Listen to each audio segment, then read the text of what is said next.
హరే కృష్ణ. అందరికీ నమస్కారం అండి. ఈరోజు మనం భగవద్గీత 3వ అధ్యాయం 7వ శ్లోకం చూద్దాం.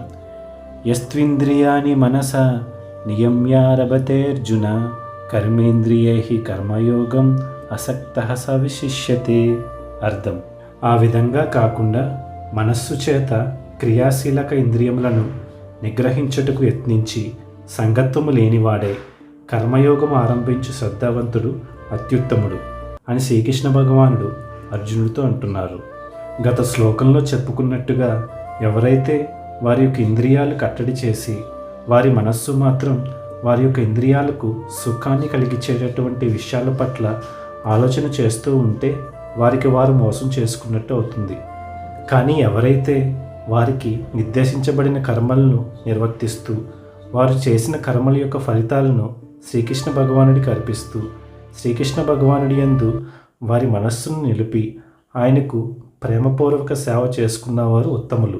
ఎందుకంటే అలా చేయడం ద్వారానే వారి యొక్క ఇంద్రియాలు సహజంగానే తృప్తి చెంది వారి మనస్సు నిజమైన శాంతిని పొందుతుంది.